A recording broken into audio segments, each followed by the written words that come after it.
ഉസ്ബെക്കിസ്ഥാനിൽ medical വിദ്യാർത്ഥിനിയായിരുന്ന Malayali Sawariya ബസന്തിന്റെ കൊലപാതകത്തിൽ സ്വമേധയാ കേസെടുത്ത ദേശീയ വനിതാ കമ്മീഷൻ കേരള DGPക്ക് ഇക്കാര്യത്തിൽ കത്തയച്ചു. 7 ദിവസത്തിനകം റിപ്പോർട്ട് സമർപ്പിക്കണമെന്ന് നിർദ്ദേശം. വിവരങ്ങളുമായി ഡൽഹിയിൽ നിന്നും ആദർശ് ചേരുകയാണ്. ആദർശ്, ദേശീയ വനിതാ കമ്മീഷൻ ഇക്കാര്യത്തിൽ ഇപ്പോൾ നടപടി കൈക്കൊണ്ടിരിക്കുന്നു. നമുക്കറിയാം, ഹരിപ്പാട് സ്വദേശിനിയാണ് സാവരിയ ബസന്ത്. ഉസ്ബെക്കിസ്ഥാനിൽ മതപരിവർത്തനത്തിൻ്റെ പേരിലാണ് ഈ വിദ്യാർത്ഥിനി കൊല ചെയ്യപ്പെട്ടത്. ഇക്കാര്യത്തിൽ കൃത്യമായ ഒരു അന്വേഷണത്തിലേക്ക് പോലീസ് കടന്നിട്ടില്ല. ഉസ്ബെക്കിസ്ഥാനിൽ നിന്നുള്ള നിയമ നടപടികളുടെ പ്രശ്നങ്ങളൊക്കെയാണ് പറയുന്നത്. പക്ഷേ ഇവിടെ കുടുംബം ഇക്കാര്യത്തിൽ സമഗ്രമായ അന്വേഷണം ആവശ്യപ്പെട്ടിട്ടുണ്ട്. റീപോസ്റ്റ്മോർട്ടം നടന്നിട്ടുണ്ട്. എന്നാൽ ഇക്കാര്യത്തിൽ ഇപ്പോൾ ഒരു കൃത്യമായ നീക്കം ദേശീയ വനിതാ കമ്മീഷൻ്റെ ഭാഗത്തു നിന്നുണ്ടായിരിക്കുന്നു. കൂടുതൽ വിവരങ്ങൾ ആദർശ്.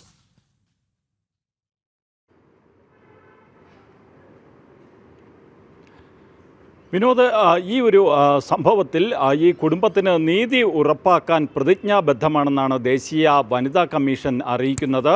ഈ സംഭവത്തിൽ സ്വമേധയാ കേസെടുക്കുകയായിരുന്നു ദേശീയ വനിതാ കമ്മീഷൻ. DGPക്ക് 7 ദിവസത്തിനകം ഇത് സംബന്ധിച്ചുള്ള നടപടികൾ സംബന്ധിച്ച വിശദമായ റിപ്പോർട്ട് നൽകണമെന്ന് കാട്ടി കമ്മീഷൻ കത്തയക്കുകയും ചെയ്തിട്ടുണ്ട്. മാത്രമല്ല, ഉസ്ബെക്കിസ്ഥാനിലെ ഭാരത എംബസിയോട് ഇത് സംബന്ധിച്ചുള്ള കാര്യങ്ങൾ, നിയമ നടപടിയുമായി ബന്ധപ്പെട്ടുള്ള കാര്യങ്ങൾ ഇതൊക്കെ ഏകോപിപ്പിക്കണമെന്നും ഇതിനായിട്ടുള്ള നടപടികൾ സ്വീകരിക്കണമെന്നും കമ്മീഷൻ കത്തയച്ച് ആവശ്യപ്പെട്ടിട്ടുണ്ട്.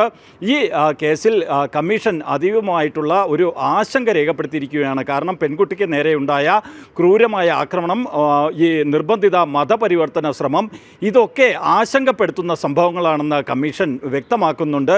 അതുകൊണ്ട് തന്നെയാണ് കമ്മീഷൻ ഈ വിഷയത്തിൽ ഈ ഭാരത എംബസിയോടും മറ്റ് നയതന്ത്ര ഉദ്യോഗസ്ഥരോടും ഇത് സംബന്ധിച്ചുള്ള കാര്യങ്ങൾ കൃത്യമായിട്ട് ഇതുമായി ബന്ധപ്പെട്ട നിയമപരമായ നടപടികൾ അടക്കമുള്ള കാര്യങ്ങളിൽ ഏകോപനം നടത്തണം എന്നുള്ള ഒരു നിർദ്ദേശം നൽകിയിരിക്കുന്നത്. ഇതുമായി ബന്ധപ്പെട്ട് ഈ പ്രതികളെ, ഈ കേസിലെ ഉൾപ്പെട്ടിട്ടുള്ളവർ ആരെല്ലാമാണെങ്കിലും അവരെയൊക്കെ ഭാരതത്തിൽ എത്തിക്കുന്നതിനുള്ള നടപടികൾ സ്വീകരിക്കണം.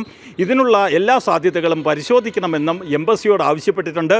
ഒപ്പം തന്നെയാണ് കേരള DGPയോട് ഈ കേസുമായി ബന്ധപ്പെട്ടിട്ടുള്ള അന്വേഷണത്തിൻ്റെ വിവര റിപ്പോർട്ട് 7 ദിവസത്തിനകം നൽകണമെന്നും കമ്മീഷൻ നിർദ്ദേശിച്ചിരിക്കുന്നത്. എന്തായാലും ഈ പെൺകുട്ടിയുടെ കുടുംബത്തിന് നീതി ഉറപ്പാക്കാൻ പ്രതിജ്ഞാബദ്ധമാണെന്ന് കമ്മീഷൻ പറയുമ്പോൾ അതിൽ നിന്ന് തന്നെ കമ്മീഷൻ്റെ ഇക്കാര്യത്തിലുള്ള നിലപാട് വ്യക്തമാണ്. കാരണം കേരളത്തിൽ നിന്ന്, പ്രത്യേകിച്ച് ഭാരതത്തിൽ നിന്നുള്ള ഒരു പെൺകുട്ടി, അവർ ഉസ്ബെക്കിസ്ഥാനിൽ ഈ മെഡിക്കൽ വിദ്യാഭ്യാസത്തിന് പോകുന്നു. അവിടെ വെച്ച് നിർബന്ധിത മതപരിവർത്തന ശ്രമത്തിന് ഇരയായി അവർ കൊല്ലപ്പെടുന്നു. അപ്പോൾ ഈ ഒരു സാഹചര്യത്തെ ദേശീയ വനിതാ കമ്മീഷൻ ഗൗരവത്തോടെ തന്നെയാണ് കാണുന്നത്.